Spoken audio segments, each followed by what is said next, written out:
안녕하세요. 사연 읽어주는 남녀입니다. 오늘도 와주셔서 감사드리며, 그럼 오늘의 사연 바로 소개해드리겠습니다. 안녕하세요, 구독자 여러분. 저는 아들 하나를 둔 아이 엄마입니다. 여러분은 부부 사이의 비밀에 대해 어떻게 생각하세요? 전 아예 없어야 한다는 쪽이었어요. 네, 순진했죠.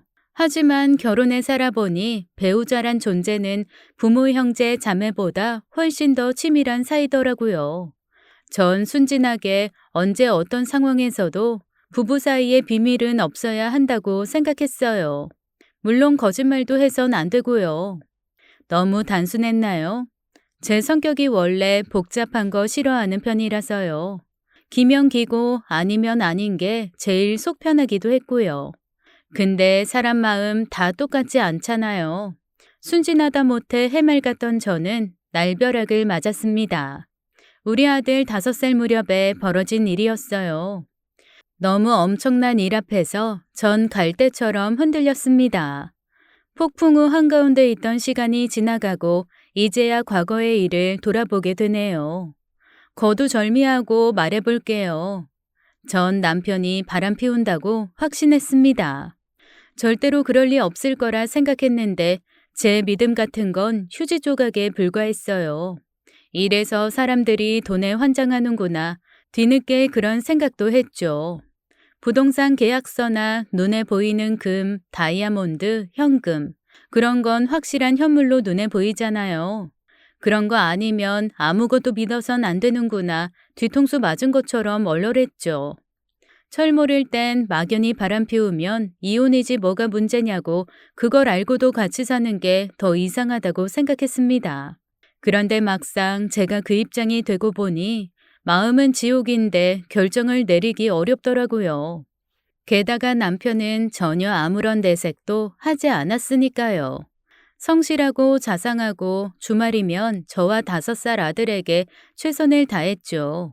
외식 나들이도 자주 했으니까요. 머리 좋은 사람이라 바람도 똑똑하게 피우는구나 그랬습니다. 7년 전에 우린 결혼했고 전 남편을 정말 좋아했어요. 남편은 소위 천재들만 가입하는 단체의 회원이기도 했습니다. 제가 남편에게 반한 건 명석함이었고 배려심과 따뜻한 마음도 그 이유였죠. 시부모님과 아주버님 내외는 미국에 계셨고 우리 결혼할 때 잠깐 나오시곤 다시 미국으로 가셨어요. 친정 부모님은 가까이 계셨고요. 남편의 바람을 의심하기 전까지 35해는 무척 행복하고 좋았습니다. 운이 좋고 복이 따르는 제 인생에 100% 만족하고 있었어요. 생활 속에 자잘한 고민들만 있을 뿐이었죠. 우리 아들 영어 유치원을 보낼지 말지, 집을 더 넓혀갈지 말지, 가끔씩은 살을 뺄까, 피부 관리는 어떻게 할까, 그런 고민이나 했어요. 우리 부부 경제적으로나 여러 면으로 시작도 괜찮았고 남편 역시 잘 나가고 있었거든요. 여보, 나 피부가 바꿀까 봐. 얼굴에 자꾸 뭐가 나네? 난 모르겠는데. 예쁘기만 한데 뭘.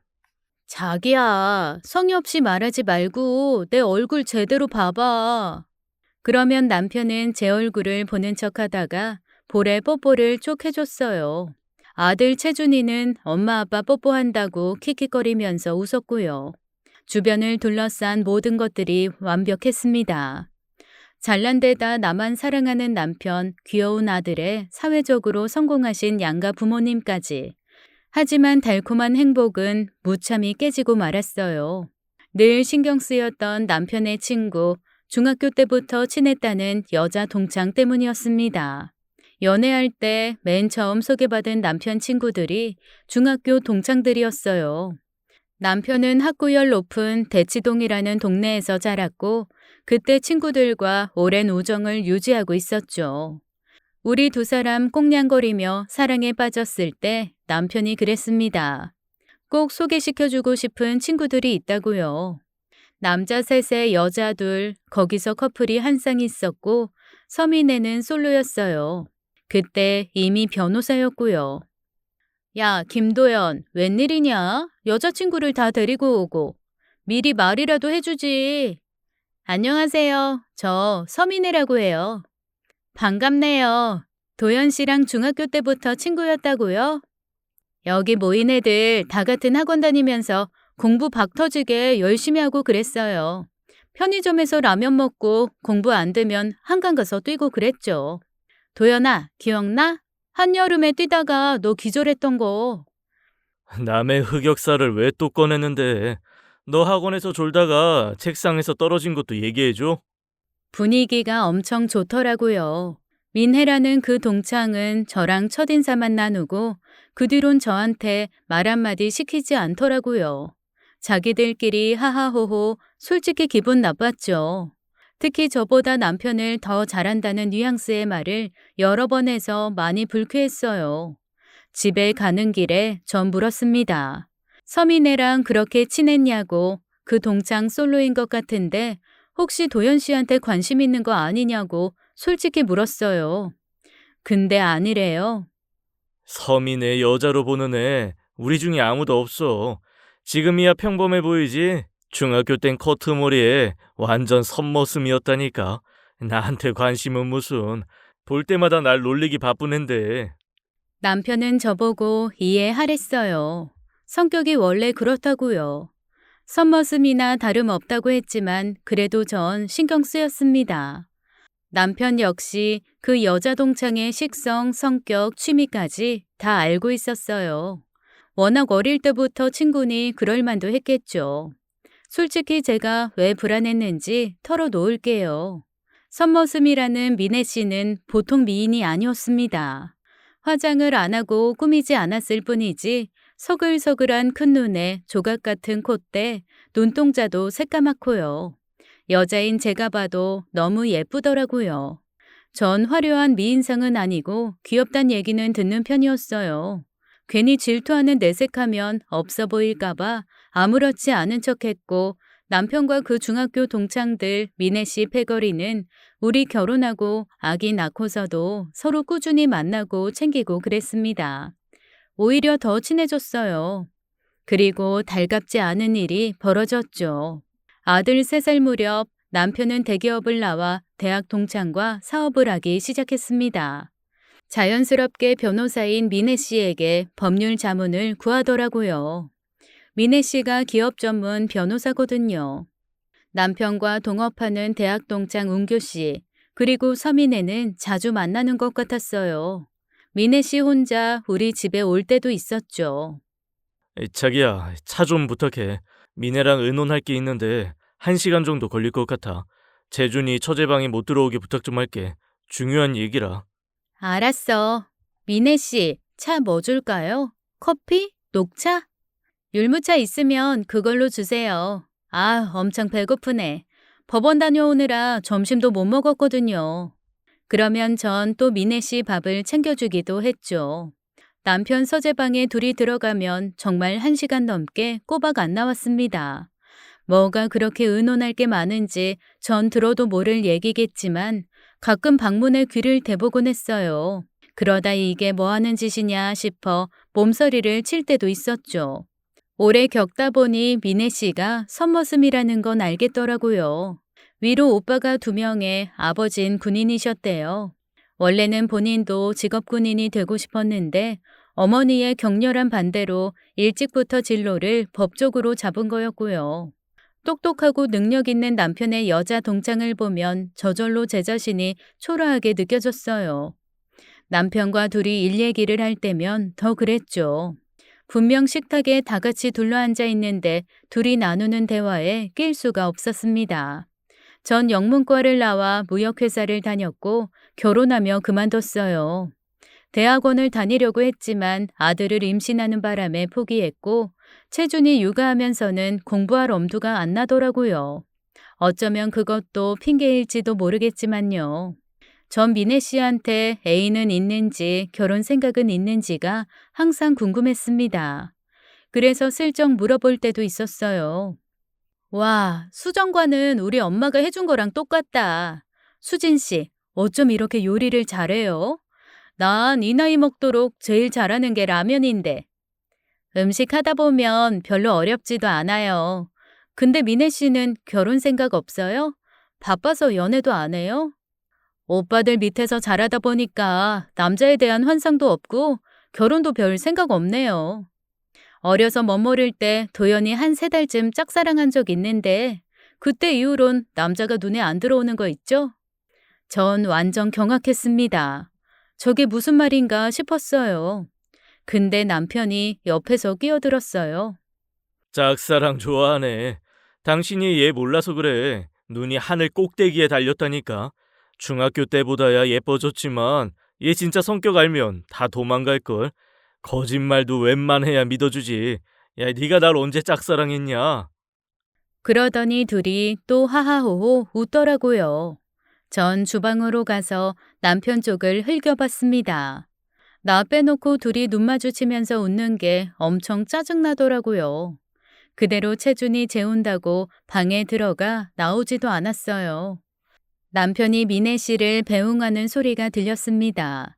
잘 가라고 고맙다고 한마디면 될걸. 우산은 챙겼냐, 운전 조심해라. 남편은 자상하게도 챙겼어요. 미애 씨는 또 알았다고 하면서 잔소리 좀 그만하라고 하고요. 누가 들으면 둘이 부부인 줄 알았을 거예요. 전 단단히 삐졌죠. 그래서 한 3일 입을 꾹 닫고 있었습니다. 하지만 남편은 워낙 바쁘니까 제가 삐진 줄도 모르더라고요. 친구와 창업한 IT 계열 회사에서 남편은 엄청나게 바빴습니다. 사무실에서 밤을 샐 때도 있었어요. 가끔은 영상통화로 사무실도 보여주고 까칠한 얼굴로 아빠 피곤하다며 어린 아들이랑 통화도 했죠. 전 그런 남편을 믿었고요. 주말이 되면 완벽하게 자상한 남편, 아빠로 돌아왔습니다.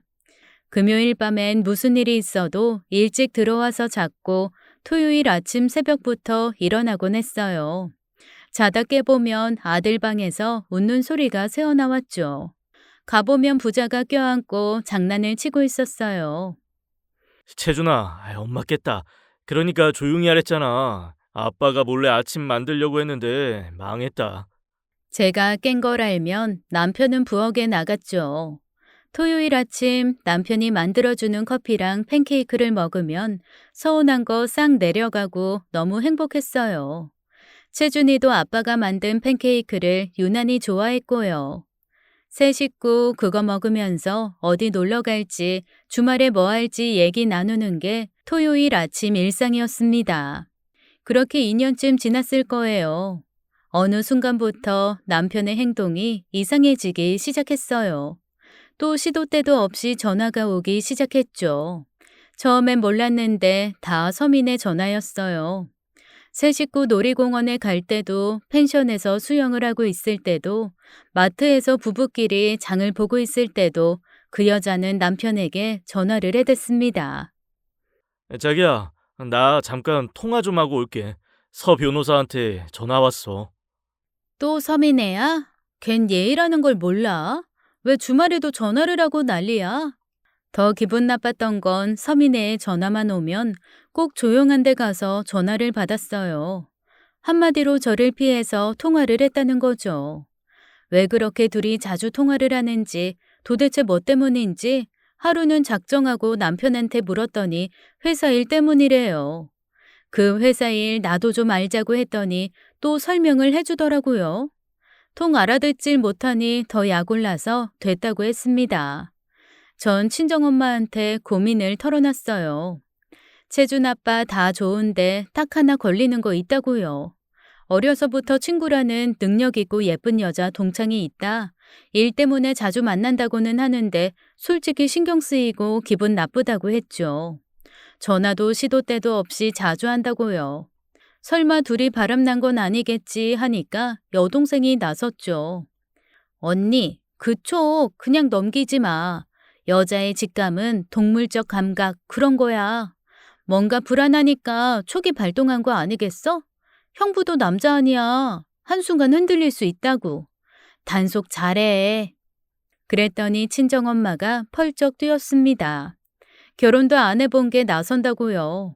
여동생은 남자친구만 수차례 바꿔가며 연애를 하고 있었죠. 그런 경험으로 잡지사에 글도 쓰고 있었고요. 한마디로 연애 전문가였습니다. 전 동생 말에 혹했는데 엄마가 제 등을 찰싹 때리셨죠. 동시에 여동생도 맞았어요. 동시에 아프단 소리가 튀어나왔죠. 아파, 엄마. 왜 꼬집어? 으이구, 한다는 얘기하고는. 미진이 넌 들어가 있어. 연애 기사인지 뭔지 써대더니 잘난 척 하는 거냐? 네가 하는 연애질이 정상적이야? 누가 누구한테 충고를 해? 애 낳고 잘 사는 언니랑 형부 사이 갈라놓지 마.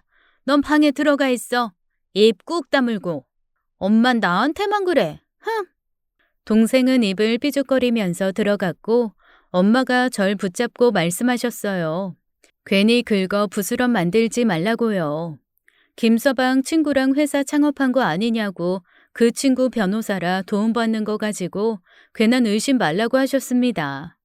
아무 사이도 아닌데 섣불리 의심하고 주책 떨면 남자라는 존재는 아무 생각 없다가도 솔깃할 수 있다고요. 한마디로 동창을 여자로 보게 만들지 말라는 거였습니다. 엄마 말 듣고 보니 그렇다 싶었어요. 전 풀이 죽어 알겠다고 했죠. 엄만 제 등짝을 한 번 더 때리면서 정신 차리라고 하셨습니다. 정신 차려 이거사. 김서방 지금이 얼마나 중요한 때인데 그런 잡생각을 하고 앉았어? 너도 영어 공부한다며. 능력 있는 사람들 일 좀 해보겠다는데 괜히 초치지 말고 너도 공부해 공부. 친정엄마한테 들은 말도 있고 해서 전 마음을 풀고 남편의 회사에 찾아갔어요. 도시락이랑 간식 푸짐하게 싸서요. 남편은 대학 동창인 웅교 씨랑 같이 2년 전에 회사를 차렸고 꾸준히 성장하고 있었습니다. IT 계열 회사로 두 사람의 역할은 또렷하게 나뉘어 있었죠. 남편은 전공과 경험을 살려 IT 기술 개발에 몰두했고 친구인 웅교 씨는 영업과 직원 관리를 맡았고요. 웅교 씨는 제가 봐도 딱 사업 체질이었습니다. 둘이 어떻게 친구인가 싶을 정도로 둘은 성격이 달랐어요. 완전히 반대 성향이니 둘이 잘 맞나 싶기도 했고요. 웅교 씨는 가끔 절 보면 그렇게 수다를 떨었습니다. 요새 어떻게 지내냐, 채준이는 얼마나 컸냐, 워크숍 가는데 장소 좀 골라달라. 엄청 수다스러웠죠. 뭐랄까 남편처럼 하나만 파는 사람이 아니라 세상 일에 도 같은 사람처럼 느껴졌어요. 얘기거리도 많고 사람 적당히 띄울 줄도 알고요. 그런데 남편한텐 그런 게 없었거든요. 둘이 참 잘 만났다 싶었습니다. 남편도 둘의 정반대 성격에 대해 얘기한 적이 있었어요. 너무 다르기 때문에 오히려 잘 맞는다고요. 그런 두 사람이 손을 잡았으니 잘 되겠다 싶어 전 응원을 하고 있었습니다. 미국의 IT 개발자들 억만장자 됐다는 기사 보면서 남몰래 꿈도 키웠고요. 우리 남편 능력 있고 좋은 친구랑 싸워 버렸으니 잘 되는 일만 남았다 생각했죠. 따지고 보면 친정엄마 말이 다 맞았어요. 남편의 동창 서민애에 대한 의심은 접고 가만히 있는 게 낫겠다는 생각이 들었죠. 그런데 한 번은 제가 오지랖을 부렸어요. 서민의 변호사 싱글인 거 모르냐고 혹시 관심 없냐고 물었더니 웅규 씨가 손을 내줬더라고요. 서 변호사는 도연이밖에 몰라요. 참 재수 씨, 이런 말 좀 그런데 서민애 다 믿지 말아요. 가끔 좀 걱정돼요. 도연이가 서 변호사 너무 믿어서. 왜요?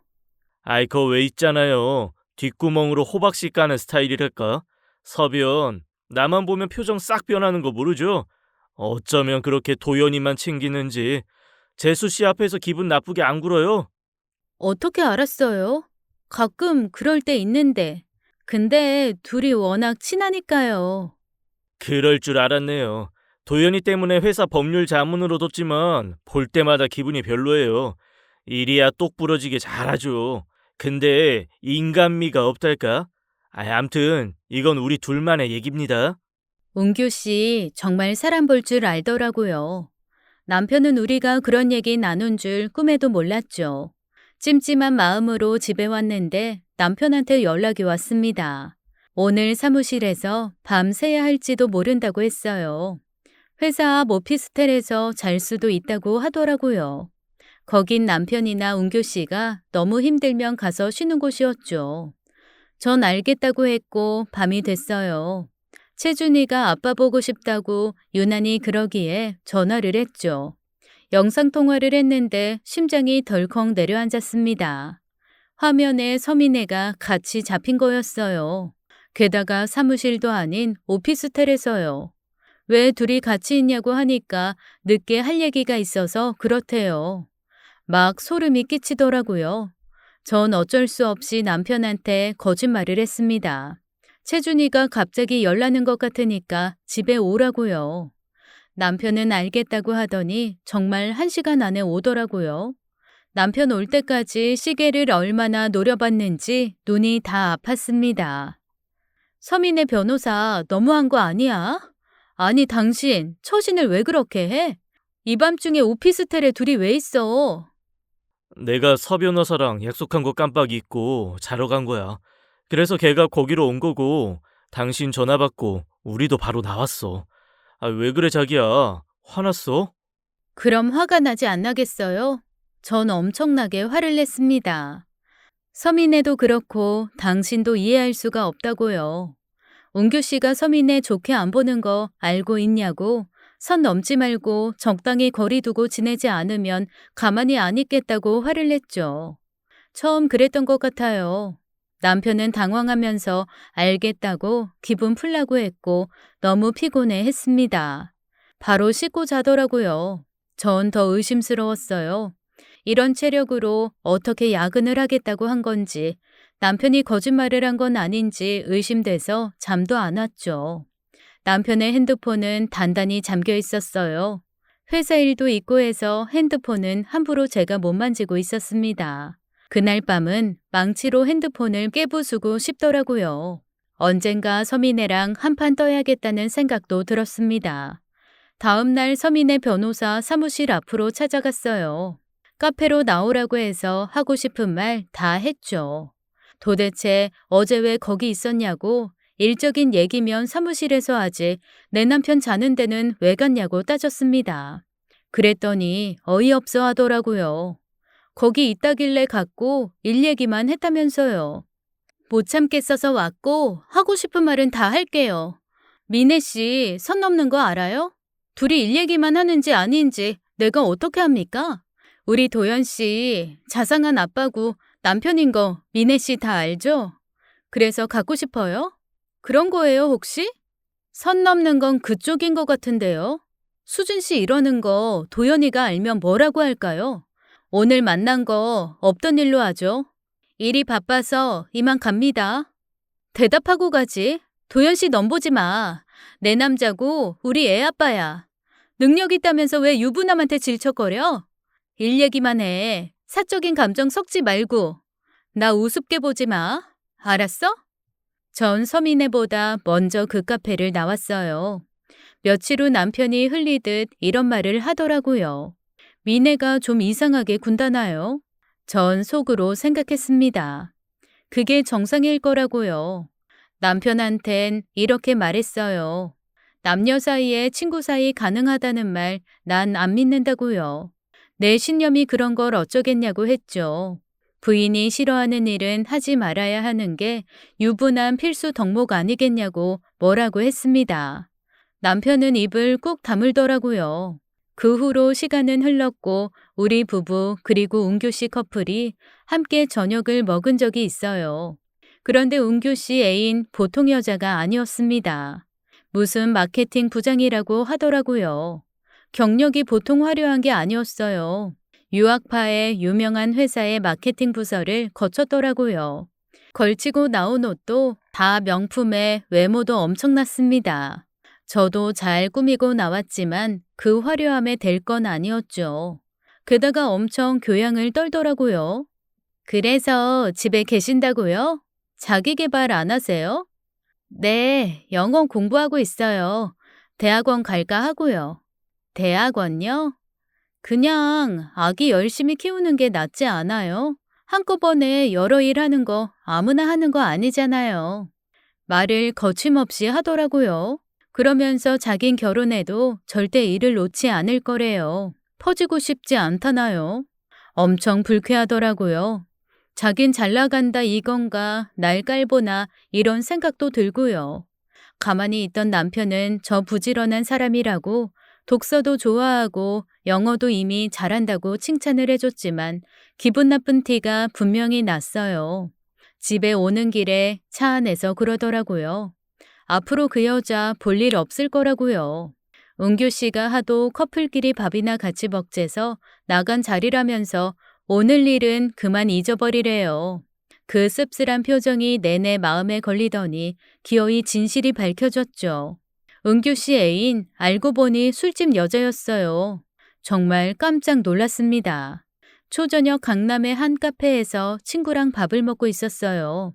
통유리 창으로 밖이 훤히 다 보이는 곳이었죠. 맞은편 커다란 빌딩 한쪽에 지하로 내려가는 입구가 있었어요. 상가명도 뭐 하는 데인지 모르게 애매하게 돼 있더라고요. 그런데 검은 리무진이 그 앞에 도착하더니 치장한 여자들이 우르르 내려 거기로 들어가는 거였어요. 화장이나 옷차림새가 예사롭지 않아서 저절로 눈이 갔습니다. 놀랍게도 은교 씨 여자친구도 있었어요.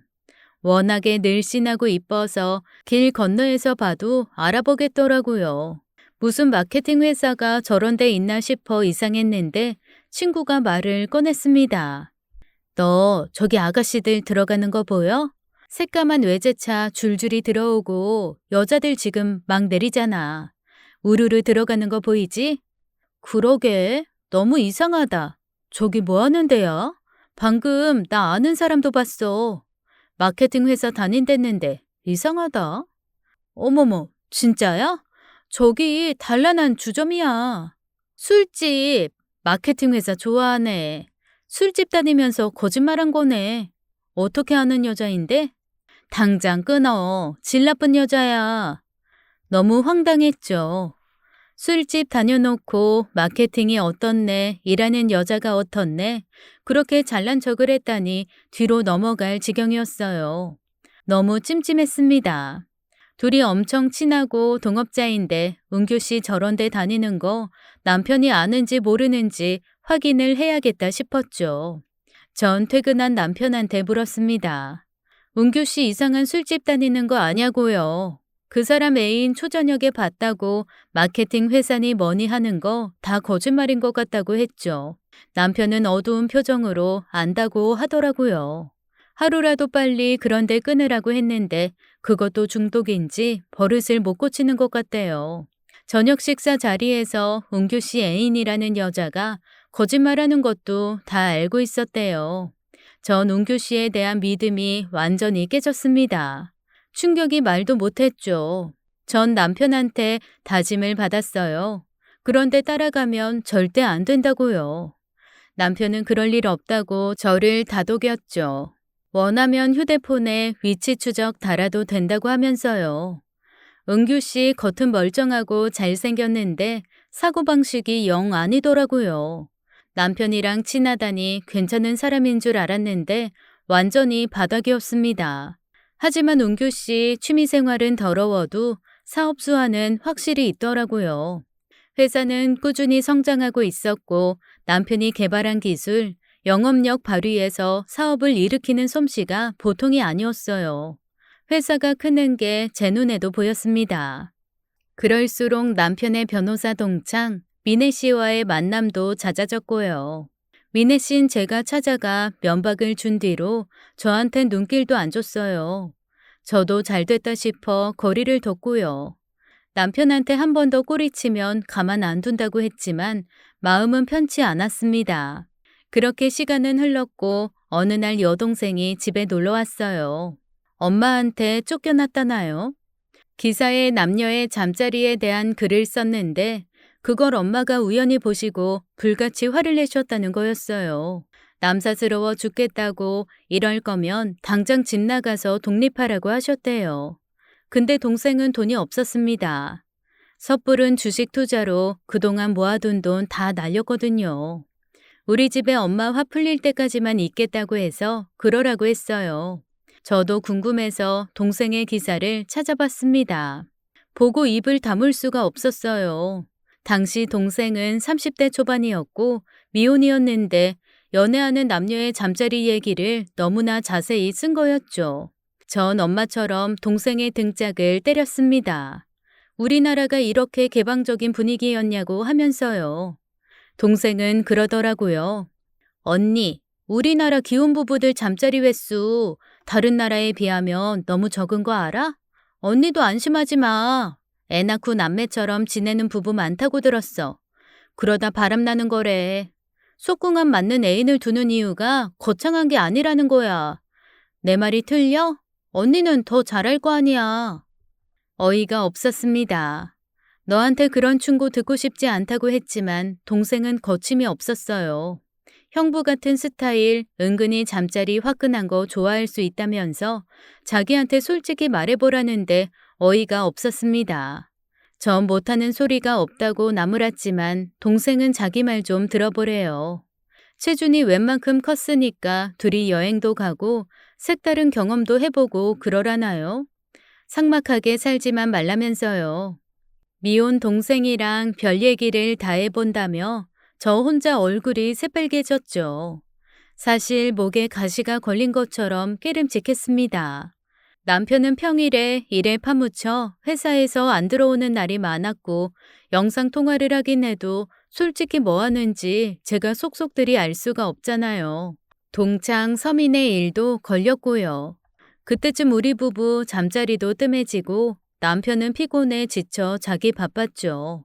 잘 때도 보면 식은땀을 그렇게 흘리고 지쳐 보였어요. 힘들어 보여서 영양제니 보약이니 알아보고 있었습니다. 병원에 가보자고도 했고요. 그랬더니 남편 안 그래도 병원 다녀왔다면서 저한테 걱정 말래요. 건강 잃으면 다 잃는 거라고 자기도 신경 쓰고 있다면서요. 출근 전에 운동도 하고 인스턴트도 피한다고요. 그래도 야근한다고 하면 걱정부터 앞섰고요. 5살 아들 때문에 쉽게 가보지도 못하고 늘 걱정이었어요. 그날 밤 여동생은 저한테 그랬습니다. 언니, 형부 야근할 때 찾아간 적 없지? 형부 일하느라 출출할 텐데 한번 가봐. 연락하지 말고 몰래. 내가 채준이랑 잘 테니까 걱정 말고. 채준아, 이모랑 놀다가 자자. 동생 얘기에 가보기로 마음먹었죠. 샐러드 건강즙도 좀 챙기고요. 차를 몰아 남편 회사로 가는데 가슴이 두근거렸습니다. 초저녁에 실은 남편한테 오늘은 일찍 들어오면 안 되냐고 문자를 보냈었어요. 그냥 기분이 별로 안 좋다고요. 하지만 남편은 먼저 자라고 오늘은 도저히 못 들어간다고 했고 기분이 나쁜 와중에 동생이 집에 온 거였죠. 전 남편 회사에 도착했지만 일부러 연락 안 하고 올라갔습니다. 분명 7층 가장 안쪽이라고 했고 복도를 돌아 걸어 들어갔는데 너무 이상한 소리를 듣게 됐어요. 어두운 가운데 불빛이 새어나오는 곳은 가장 안쪽 남편의 사무실 쪽이었어요. 분명 그곳에서 나는 소리였고 신경이 곤두섰죠. 소름 끼치게 이상한 소리였어요. 끙끙 앓는 소리인 것도 같았고 우는 소리 같기도 했죠. 생전 듣지 못한 소리에 전 발걸음을 멈췄습니다. 숨도 제대로 못 쉬겠더라고요. 가만히 들어보니 흐느끼는 소리는 여자였어요. 사무실엔 남편 혼자 있어야 하는데 이게 무슨 일인가 내가 회사를 잘못 찾아왔나 순간 헷갈렸죠. 전 신발을 벗고 맨발로 복도를 걸어갔습니다. 본능적으로 발소리를 들키면 안 될 것 같았어요. 사무실 앞에는 분명 내 남편의 이름 석자가 붙어 있었습니다. 그 이상한 소리는 분명 사무실 안에서 흘러나오더군요. 도망치고 싶었지만 그럴 순 없었어요. 용기를 내 전 문 손잡이를 잡고 확 열었습니다. 그리고 보게 된 광경에 전 할 말을 잃고 말았어요. 책상 앞 소파에 남녀가 부둥켜 앉고 있더라고요. 남편과 중학교 동창 서민이었습니다. 뭐 하는 짓들이야 지금? 전 당장 달려가 둘 사이를 떼어놨어요. 눈앞이 캄캄하면서 피가 거꾸로 솟는 것 같았죠. 그런데 뭔가 이상했어요. 남편은 와이셔츠를 입은 채로 머리를 감싸쥐고 웅크리고 있었습니다. 서민애가 그런 남편을 안고 울고 있었고요. 남편은 고통에 못 이겨 소리를 지르는 것 같았어요. 그래도 전 둘이 쇼를 한다고 생각했습니다. 이상한 짓 하다가 제가 오니까 둘이 짜고 연기를 하는 것 같았죠. 전 몸을 돌려 다짜고짜 서민애의 뺨을 날렸어요. 그리고 머리채를 잡고 흔들었죠. 이 밤중에 남의 남편에게 무슨 짓을 한 거냐고 악을 썼습니다. 눈이 돌았다는 게 맞을 거예요. 너 뭐 했어? 내 남편이랑 뭐 한 거냐고. 오밤중에 여기서 뭐 했는지 다 불어. 당장! 이럴 때 아니야. 빨리 구급차 불러야 해. 도연이 뇌종양이래요. 나도 방금 알았어요. 일 얘기하다가 갑자기 이런다고요. 뭐? 뇌종양? 급기야 남편은 구토를 하기 시작했습니다. 몸을 만지자 남편의 팔다리가 뻣뻣하게 굳어갔어요. 왜 그래, 여보? 왜 그래? 그 사이 서민애는 구급차를 불렀고 전 정신없이 남편 이름만 불렀던 것 같아요. 곧 병원에 도착했고 충격적인 얘기를 듣게 됐습니다. 서민애의 말은 거짓말이 아니었어요. 남편은 회복 가능성이 없는 뇌종양에 걸린 상태였습니다. 이미 모든 걸 남편은 알고 있던 상태였고요. 마른 하늘의 날벼락도 이런 날벼락이 없었죠. 치료할 수가 없다니 이게 무슨 말인가. 의사들이 하는 말이 외국어도 아닌데 전혀 알아들을 수가 없었습니다. 정신을 가다듬고 무슨 일인지 이해를 해보려 노력했어요. 난 분명 불륜 현장을 잡았다고 생각했는데 어떻게 돌아가는 상황인지 기가 찼습니다. 전 울고 있는 서민애를 붙잡고 물었죠. 남편 상태를 언제부터 알았냐고요. 그랬더니 자기도 오늘 알았대요. 남편이 자신의 몸 상태와 유언장 얘기를 꺼내 충격을 받았는데 갑자기 통증이 심하다며 머리를 감싸 쥐더랍니다. 너무 놀라 남편을 안아주는 것밖에는 할 수 있는 게 없었대요. 그때 제가 들이닥쳤고요. 전 할 말을 잃었습니다. 온몸이 벌벌 떨리고 이게 꿈인지 생신지 분간도 안 됐어요. 그러나 제 현실 감각은 남편으로 인해 돌아오게 됐죠. 응급실에서 조치를 받고 한참 후에 깨어난 남편이 제게 비수를 꽂는 얘기를 꺼냈어요. 수진아, 잘 들어. 나 얼마 안 남았대. 미안하다. 지금 무슨 말을 하는 거야? 미안해 하지 마. 이거 다 거짓말이야. 당신 나한테 어떻게 이래? 아니야. 당신 안 죽어. 하지만 남편은 저한테 현실을 받아들이라고 채준이를 위해서라도 침착하라고 정신 차리라고 했습니다. 현실을 부정할 때가 아니라고요. 전 당신 포기 못한다고 매달렸어요. 난 지금까지 아무것도 몰랐는데 이럴 순 없다고 당장 다른 병원 가보자고 매달렸죠. 일이 이 지경이 되니까 제가 했던 의심이 하찮게만 느껴졌어요. 아픈 사람을 두고 바람이라니, 이런 사람을 두고 의심을 했다니, 가슴을 치며 통곡하는 사이 친정 부모님이 오셨어요. 전 거의 실신하듯 울고 있었고 미애 씨가 부모님께 자초지종을 얘기했습니다. 저처럼 친정 부모님도 휘청하셨어요. 멀쩡하던 사위가 곧 죽게 생겼다니 충격이 크셨겠죠. 사위에게 왜 숨겼냐고, 왜 이제야 알리냐고, 무슨 수를 써서라도 살아보자고 설득하셨습니다. 그러나 의료진도 남편도 조금의 희망도 보여주지 않았어요. 남편의 종양은 생명 유지에 큰 역할을 하는 뇌간에 있었습니다. 수술을 하다가 사망할 위험이 커서 사실상 치료가 불가능하다고 들었어요. 적출을 할 수가 없으니 6개월 시한부 선고를 받은 거였죠. 어쩌면 이럴 수가 있는지 하나뿐인 남편이자 어린 아들의 아빠를 볼 날이 얼마 안 남았다는 게 믿어지지 않았습니다.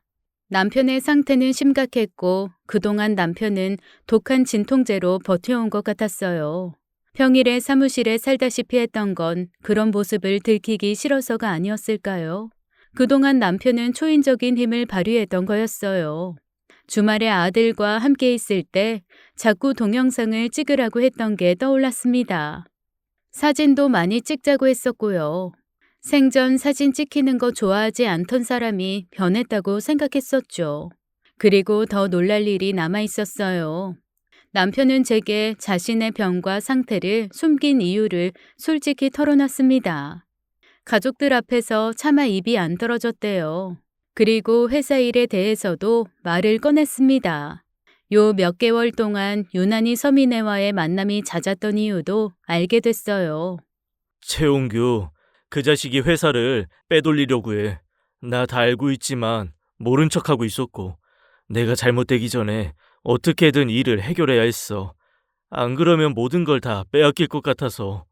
회사를 빼돌려? 이유가 뭔데? 남편은 대학 동창이자 동업자인 최웅규가 이중장부를 만들어 회사를 빼돌리려는 걸 알게 됐대요. 둘은 공동사업자로 회사를 운영하고 있었고, 남편은 IT 기술 개발, 웅규 씨는 영업과 직원 관리를 담당하고 있었습니다. 평생 함께 하자더니 우리 남편만 믿는다더니 뒷구멍으로 호박씨를 까고 있던 거였어요. 연구 개발에 몰두하고 있던 남편은 그 사실을 우연히 알게 됐고요. 이래선 천운이 따른 거였죠. 만약 아무런 조치를 못하고 죽게 되면 회사는 고스란히 최웅규 그 악마 배신자에게 넘어가는 상황이었습니다. 그걸 막기 위해 남편은 아픈 와중에도 적극적으로 행동했던 거였어요. 그 일에 변호사 미네 씨가 적극적으로 도움을 주고 있었고요. 지난밤 사무실에선 남편이 자신의 병을 밝히며 유언장 작성을 해달라고 서 변호사한테 부탁을 했던 거였습니다. 그 엄청난 일을 혼자 어떻게 감당한 거야. 난 그것도 모르고 천하의 바보짓을 했다고. 왜 사람을 이렇게 초라하게 만들어? 아픈 걸 왜 숨긴 건데? 나 당신 아내야. 내가 그렇게 못 믿어왔어? 남편은 조용히 눈물만 흘릴 뿐이었어요. 유언장이라니 기가 막혔습니다. 그때 제 감정은 쓰리고 아프다가 녹아내릴 지경이었죠. 아프다 표현도 못하고 혼자 그 고통 사기며 잘못된 일을 바로잡으려 했을 남편의 고초가 눈앞에 그려졌어요. 전 남편이 물밑에서 해온 일들을 모두 알게 됐습니다. 남편은 이미 최 대표에게 사업에서 빠지겠다고 했더라고요. 대신 자기에게도 회사 지분 50%가 있으니 그 명목으로 2억을 달라고 요구했고요. 물론 뇌종양인 것은 밝히지 않은 상태에서요. 최 대표는 흔쾌히 그 거래를 받아들였대요. 남편이 빠지면 이후의 수익은 다 자기 차지가 될 거니까요. 2억을 받은 이후 남편은 혼자 개발한 새로운 인공지능 기술을 미국 회사에 높은 값으로 팔았다고 했습니다. 뒤늦게 이 사실을 알게 된 최 대표는 경악했고요. 하지만 남편은 지분받고 나온 상태였고 그 인간이 난리를 쳐봤자 법적으로 완벽하게 문제될 게 없었대요. 새로운 인공지능 기술은 남편이 혼자 개발한 거였고 동업자 최 씨는 얕은 수로 회사를 먹을 궁리나 하고 있었고요. 남편을 완벽하게 속였다고 생각했었겠죠. 이 모든 과정을 변호사 미네 씨가 도와준 거였어요. 꼼꼼하게 법적 절차를 밟아줬다고 하더라고요. 더 놀라운 건 남편이 미국 회사에 판 인공지능 기술은 30억 원이 넘었고 매년 받는 기술 사용료, 즉 로열티도 수억 원에 달한다고 들었습니다. 최 대표 그 인간이 회사 차지할 생각 아니었으면 이 모든 수익 나눌 수 있었겠지만 이미 물 건너간 뒤였죠. 남편은 자신이 죽기 전에 큰돈이 생겨 다행이라고 생각했대요. 그 정도면 자신이 없어도 저랑 채준이가 잘 살 수 있을 거라 안심됐대요. 돈이 문제가 아니었습니다. 그 돈 다 주고서라도 남편을 살릴 수 있다면 그렇게 하고 싶었어요. 하지만 남편은 제 손을 잡으며 이렇게 말했습니다. 채준이 잘 부탁한다고요. 또 죽음이 두렵다기보다 잊혀지는 게 두렵대요. 어린 아들이 아버지 기억 못하는 게 가장 두렵다고 함께 찍은 놀이사진, 동영상 잘 간직하고 있다가 한 번씩 채준이가 아빠 찾을 때 보여주라고 했습니다. 꼭 이렇게 해야 하는지 전 남편에게 몇 번이고 물었어요. 기적이라는 게 있지 않겠냐고 남편을 설득했습니다. 하지만 남편은 이미 마음 정리를 다 했더라고요. 너무나 야속하고 기가 막혀 전 어찌해야 할 바를 몰랐고요. 며칠 후 모든 사실을 알게 된 최 대표가 우릴 찾아왔어요. 누가 배신자 아니랄까봐 아주 뻔뻔스러웠습니다. 남편이 병중이라는 사실을 알면서도 말을 참 싸가지 없게 하더라고요. 이건 도의적으로 도연이가 너무한 겁니다. 그 모든 일들 저 모르게 진행했던 거 아닙니까? 내종량은 안타깝지만 저 이대로 못 물러납니다. 제 목 포기 안 해요. 이중장부 만들어서 회사 빼돌린 사람이 도의라는 말을 하네요. 당신 상식으론 배신이 우정이고 도리인가요? 법적인 권리 절차, 서민의 변호사한테 궁금한 거 있으면 물어보세요. 당신에겐 아무런 권리가 없다는 거 다시 한번 확인하게 될 테니까 그런 줄 아시고요. 그리고 전 물었습니다. 술집 다니는 여자친구 잘 있냐고요. 혹시 그 여자가 회사 빼돌리는 거 사주한 건 아니냐고요. 최운규 아니라고 펄쩍 뛰더라고요. 그러나 제 예상은 사실로 드러났습니다. 최 대표는 술집 출신 여자한테 푹 빠져 헤어나오지 못하고 있었고 둘이 아주 회사를 말아먹을 작정을 했더라고요. 한때는 좋게만 보였던 최운규의 말솜씨, 센스 같은 것들이 한없이 천박하게만 느껴졌죠. 자신에게 떨어질 몫이 없다는 걸 알고 최운규는 우리 시야에서 사라졌어요. 돈밖에 모르는 인간이었고 남편 병의 위중함을 알면서도 걱정 한마디 하질 않더라고요. 남편은 이미 최 대표에 대해 정리를 한 듯 한마디도 보태지 않았습니다. 떠올리기만 해도 싫은 것 같았어요. 비정한 인간 어쩌면 그럴 수 있는지 생각할수록 치가 떨렸습니다. 미국에서 급히 들어온 아주버님은 그 얘기를 듣더니 최 대표한테 쫓아간 것 같았어요. 말이야 바른 말이지 배신을 그렇게 때려놓고 그게 인간이 할 짓이냐고 앞으로 남편 앞엔 얼씬도 말라고 쐐기를 받고 왔더라고요. 그러면서도 시간은 흐르고 있었고 남편이 가진 생명의 불꽃은 조금씩 사그라들고 있었죠. 그래도 불행 중 다행인 건 보름 정도의 시간을 우리 가족 함께 할 수 있었다는 거였어요. 최준이는 아빠가 왜 회사를 안 가는지, 아픈데 왜 병원에 안 가는지 궁금해했어요. 그럴 때마다 남편은 다정하게 최준이를 보면서 대화를 나눴습니다. 아빠 걱정하지 말라면서요. 재준아, 뭐든 잘하지 않아도 괜찮아. 잘하고 좋아하는 일 최선을 다하면 되는 거지. 아빠 말 기억할 수 있지? 에이, 사랑해 우리 아들. 무정하게 가는 시간을 붙잡고 싶었지만 남편의 고통은 더해져 갔고 받아들이기 힘든 그날이 왔습니다. 전 하루하루 간절한 심정으로 기적을 바라고 있었어요. 한 달 후, 석 달 후에도 남편이 꼭 제 곁에 있을 거라 믿었어요. 하지만 제 바람은 이루어지지 않았습니다.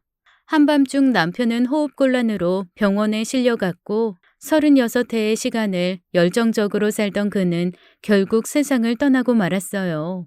여보, 채준 아빠, 내 말 들려? 고생 많았어.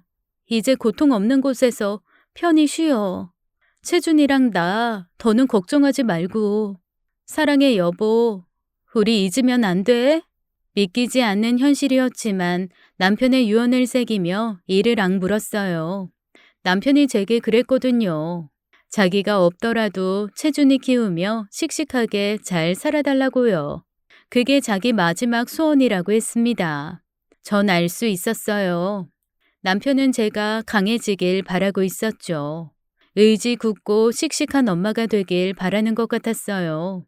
아빠의 빈자리 제가 다 채울 수 없어도 최선을 다하겠다고 남편에게 약속했습니다. 죽음이 뭔지도 모르는 채준이는 빈소에서도 얌전히 잘 있었어요. 영정사진 보면서 아빠 어디 갔냐고 찾으면 모두가 할 말을 잃었습니다. 안타까운 소식을 듣고 가족, 친척들, 남편의 친구들이 모두 찾아와 줬어요. 미애 씨와 중학교 동창들도 3일 꼬박 저와 함께 해줬고요. 남편이 눈 감기 전 미애 씨에게 정중하게 사과를 했습니다. 지난번 오해하고 심한 말 한 거 정말 미안하다고요. 앙금이 있다면 풀어달란 말 못하겠지만 진심으로 미안한 마음만은 알아달라고 했습니다. 미애 씨는 제 손을 잡으면서 그렇게 말해줘서 고맙다고 앙금 남은 거 없다고 하더라고요. 그동안 알게 모르게 자기 때문에 속 썩은 거 있을 텐데 오히려 미안하다고 울었습니다. 생각해보면 남편이 눈 감기 전 중학교 동창들이 왔을 때 참 행복한 표정을 지었던 것 같아요. 끝까지 좋은 추억 남겨준 남편의 친구들에게 너무 고마운 마음이 들었습니다. 장례식을 치르며 시부모님은 감당 못할 상황에 힘들어하셨고 어머닌 결국 입원하게 되셨어요. 모두에게 힘든 시간이었죠. 남편 장례식 끝내고 처음 집에 온 날이 기억나네요. 친정 부모님과 여동생이 채준이를 안고 함께 들어왔는데 억지로라도 버텼어야 했는데 무릎이 푹 꺾이더라고요. 그대로 안방에 가 통곡을 하고 울었습니다. 신혼 때부터 살았던 이 집에 이제 남편은 돌아올 수 없다는 걸 받아들일 수가 없었어요. 신혼사진 속의 남편은 저렇게 멋진데 여전히 나를 보고 웃고 있는데 더 이상 함께할 수 없다니 미칠 것 같았습니다. 여보, 나 혼자 어떻게 살라고. 이렇게 빨리 가버리면 어떡해.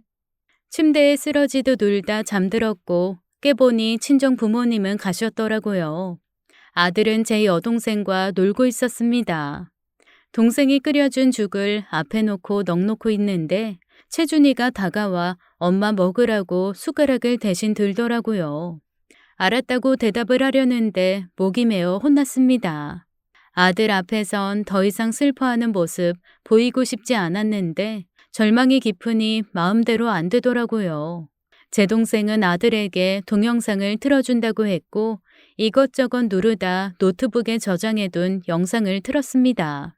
남편이랑 아들이 연을 만들고 날렸던 그날의 영상이 흘러나왔죠. 그리운 남편의 목소리, 잊으려야 잊을 수 없는 그 목소리를 듣고 있자니 오히려 마음이 차분해지더군요. 전 죽을 조금씩 먹기 시작했습니다. 채준이가 아빠 어디 갔냐고 이모한테 묻더라고요. 앞으로 제가 할 일이 태산같이 쌓여 있었습니다. 우리 아들 앞으로 저 질문을 얼마나 많이 하게 될까요? 전 죽 한 그릇을 다 비웠습니다. 그날 밤 여동생은 채준이를 재우고 저한테 오더라고요. 언니, 미안해.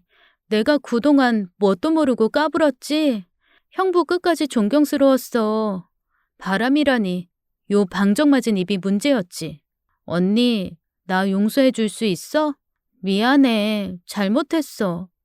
동생은 나름대로 죄책감을 갖고 있더라고요. 병과 싸우면서도 가족을 위해 끝까지 애를 쓴 형부의 노력, 너무 대단하고 자긴 아무것도 몰랐다면서 많이 울었습니다. 사위 아들을 잃고 양가 부모님 모두 망연자실하셨어요.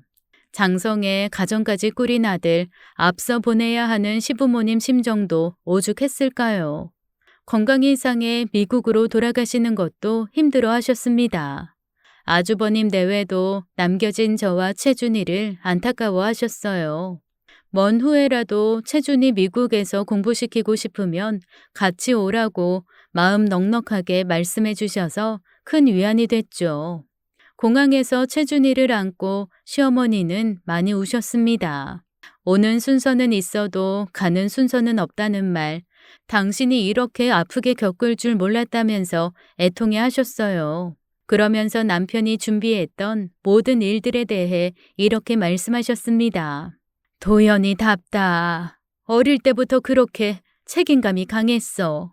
저 자식 어떻게든 걱정 없이 살게 하려고 그랬구나. 세아가 힘들겠지만 채준이 보면서 하루하루 견뎌보자. 불쑥 떠나고 싶으면 미국으로 와도 돼. 너만 괜찮으면. 네, 어머니 건강 살피세요. 아버님, 채준이 데리고 한번 가겠습니다. 시부모님 가신 뒤에 또 한 번 마음의 파도가 쳤습니다. 남편을 통해 이어진 가족의 연이 절반쯤 떨어져 나간 것 같았어요. 그래도 채준이가 있어 참 다행이었죠. 얼마나 손주가 그리우실지, 언제쯤 찾아뵐 수 있을지 그땐 기약이 없었기 때문에 더 힘들었던 것 같아요.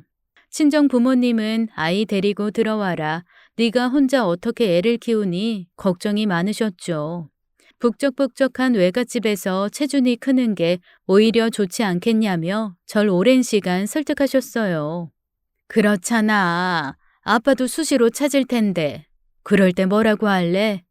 우리 있고 이모도 있는 게 훨씬 낫지. 그럼 딱 1년만 엄마 신세 좀 질게. 친정엄만 잘 생각했다며 마음 놓인다고 하셨어요. 왜 1년이냐고 더 있어도 된다고 하셨지만 전 아들과 함께 홀로 서기를 준비해야 한다고 생각했죠. 새 식구 살던 집 정리하고 친정으로 들어갔습니다. 거기서 몸과 마음 추스르면서 앞으로 어떻게 살지 열심히 고민했어요. 남편 보내고 난 뒤 전 좀 변했습니다. 예전에 제가 아니었어요. 남편은 뇌종양의 고통을 버티면서 마지막까지 가족에게 최선을 다했죠. 경제적 울타리 든든하게 마련해줬고 끝까지 제게 용기를 주고 떠났어요. 더 이상 흐지부지 살고 싶지 않았습니다. 똑부러진 사람이 되고 싶었다면 이해되실까요? 힘들 때면 미애 씨랑도 만났어요. 함께 남편 얘기를 하면 그나마 위로가 되더라고요. 그동안 말도 안 되는 의심했던 게 무색하게 우린 절친이 됐죠. 그 사이 미애 씨에겐 남자친구가 생겼어요. 같은 일 하는 사람이고 올가을에 결혼하고 내년에 예정된 미국 연수 함께 떠난다고 하더라고요. 그러면서 몰랐던 얘기를 해줬습니다. 미애 씨, 제 남편을 중학교 때 잠깐 좋아했던 건 사실이지만 그 이후론 한 번도 이성으로 느끼지 않았대요. 남편은 첫눈에 반한 여자랑 결혼할 거라고 입버릇처럼 말했다고 했습니다. 그래서 더 편하게 대한 거고 이상하다는 생각 못 했는데 신뢰되는 일을 많이 했던 것 같다면서 눈치 없이 군 거 미안하다고 하더라고요. 내가 좀 눈치라는 게 없어요. 어디 눈치 학교 없나? 가서 좀 배워오게요. 별소리를 다 한다. 내가 주책이었죠. 결혼 정말 축하해요. 선물 받고 싶은 거 있어요? 전 고민하다 미애 씨한테 꽃 선물을 하기로 했습니다. 결혼식장 꽃장식 전부를 해주기로 했어요. 남편도 물론 좋아할 것 같았죠. 그렇게 미애 씨도 미국으로 떠나고 저도 아들과 친정집을 나왔습니다. 그리고 제주도로 향했어요. 채준이 학교 들어가기 전에 제주도 1년 살기 해보려고요. 동생도 따라온다고 해서 달고 왔네요. 어설픈 연애기사 쓰는 건 관두고 소설을 써보겠대요. 전 다른 무엇보다 운동을 열심히 하고 있어요. 혼자가 되니 무엇보다 몸을 돌보게 되네요. 몰랐는데 제가 달리기에 소질이 있더라고요. 몸도 탄탄해지고 체력도 생기니까 꼭 다른 사람 같다고 많이들 그러네요. 채준인 여기 있는 유치원 보내면서 잘 지내고 있습니다. 클수록 아빠를 꼭 닮아가는 아들이 너무 예쁘고 소중해요. 엄마로서의 삶 여러 일들이 있겠지만 한 계단 한 계단 꼭꼭 밟아나가려고 합니다. 남편이 우리 모자에게 남겨준 재산 30억 그리고 로열티 단 한 푼도 허투루 쓰지 않을 거예요. 그 눈물겨운 노력 어떻게 잊겠어요. 앞으로 제겐 남편에게 비밀이라는 게 없을 것 같습니다.